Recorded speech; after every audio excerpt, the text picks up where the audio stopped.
tomorrow, God willing. Thank you. All right, before we go, next item is just to bring you this very important story where hundreds of Nigerians die every year from mishaps while using rivers as a means of transportation. In this special report, senior reporter Lanre Adeyemi journeyed on River Gongola to bring us this report on water transportation's benefits, challenges, and risks. Water is life. For thousands of years, humans have relied on water for food, security, hygiene, electricity, and transportation, amongst many other uses. In Nigeria, many rural dwellers build their lives around water. Rains and rivers determine when, where, and what crops they plant. The way they build their settlements, their hygiene, and transportation largely depends on water. To get a clear first-hand experience of river-based transportation to people living in Nigeria's northeast region, often considered as just a desert to outsiders, I journeyed to the banks of the Gongola River. It started with a car, then motorcycles, and later on foot. The voyage was difficult and treacherous, which only emphasizes the choice of rivers as a preferred means of transportation for these experienced rural dwellers. Gongola River originates from the eastern slopes of Jos Plateau in north-central Nigeria through Bauchi, Gombe, and Yobe states with several beautiful waterfalls, then briefly passes through Borno before re-entering Gombe to Adamawa, where it empties into River Benue. At Fikere community, business is slow as it is not a market day. Yet, canoe operators were at the bank of the River Gongola hoping to do some business. For centuries, communities along this river have relied on it for transportation. This place may seem deserted, but it's a significant transportation hub. I'm standing in Bayo local government area of Borno State, and across the river there is Ro in Gulani local government area of Yobe State, and to my right is Dadinkowa in Gombe State. It's a triangle, but this kind of transportation hubs are significant because many of the food items that we consume in Nigeria are produced in farms in deep interior areas without proper road network. They need rivers and this transportation means to get their produce from the farms to the markets.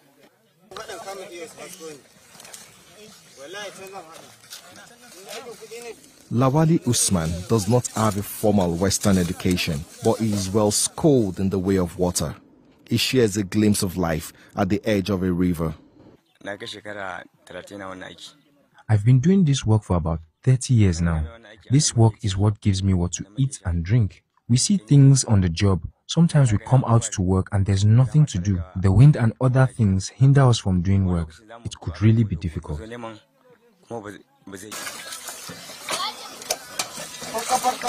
Despite often overloading their boats with bags of grains, motorcycles and passengers, these boat operators and their passengers are living on a knife's edge.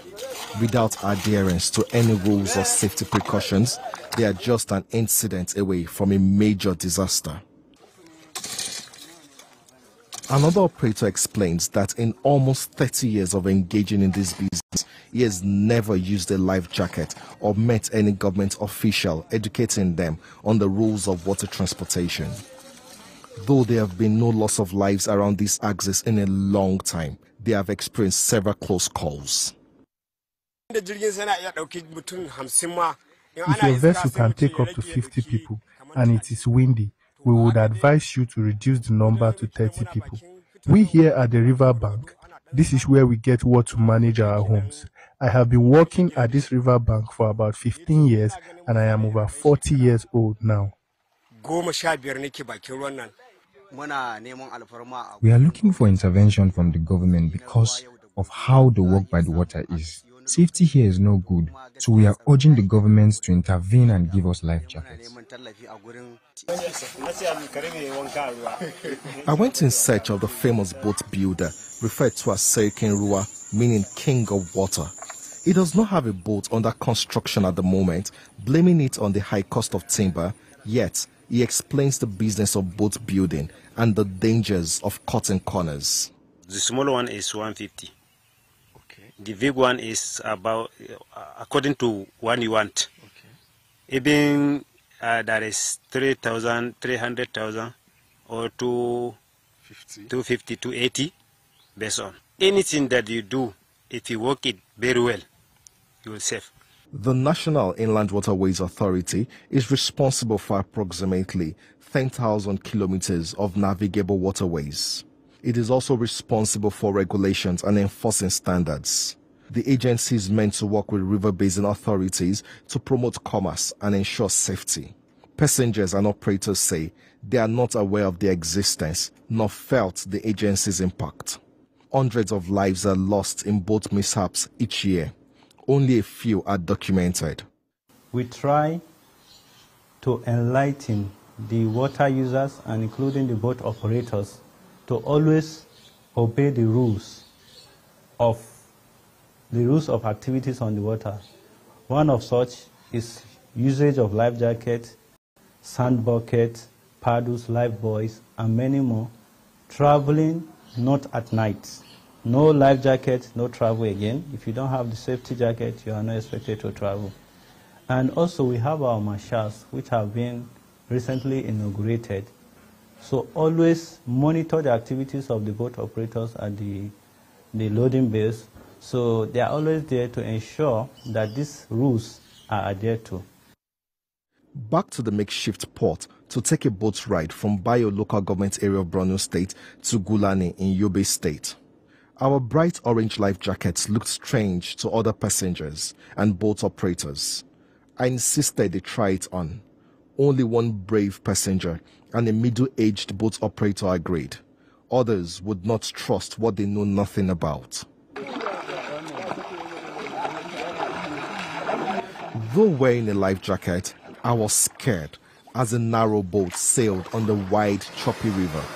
A passenger reassured me that the boat was perfectly safe. Abdul Karim has used the river as a means of long-distance transportation more than roads. Even during the insurgency, most of our people, they don't have access to follow them through because of the insurgency. It's even better and secure for you to take the boat to cross your state because it's more safer. If you follow the other route, anything can happen. So all this while we have been using this boat, we have been taking this route from Gombe. It will take you from Gulani to Gombe, to Bayo, to Koyakosar. If, as far as you are concerned, you are living in Gulani. If you want to leave Gulani in peace, it's better for you to follow this route. It will take you to wherever you want to go. I can't even count how many times that I use this boat to cross this river. Because I told you I'm farming in Gulani. So I must go to Gulani during the rain season more than like 5 times every year. That's only in rainy season. Apart from rainy season, we used to follow this road to Gulani because we don't have road access. We don't have anywhere to go than this place. So if we are using this place as our route, this is more safer and more closer to where we want to reach. Even after the harvesting, most people of this our town, you know, Ruhu town, many people, there is a lot of farmers. We are farming, we are fishing, we are doing everything.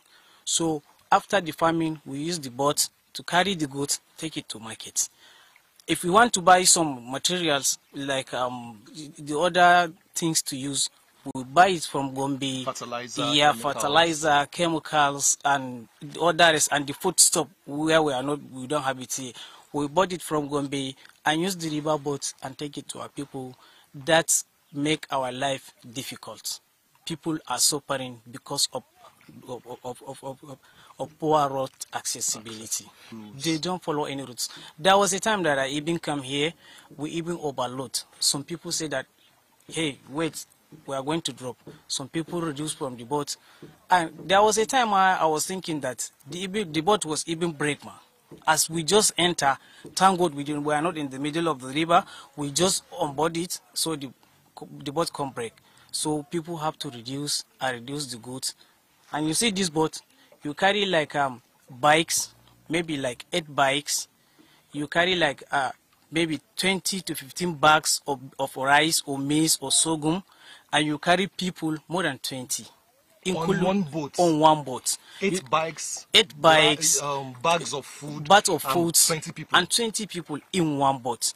And this is the thing that I have always thinking about it, that maybe if I have somewhere to follow, I would have followed than this place. So this life jackets, have you ever worn life jackets before? No, I never. I did not even see any person with life jacket in this place, Madani. So it's only you people. So in over 10 years, you have never seen anybody? Over 10 years, I have never seen anybody with life jacket here.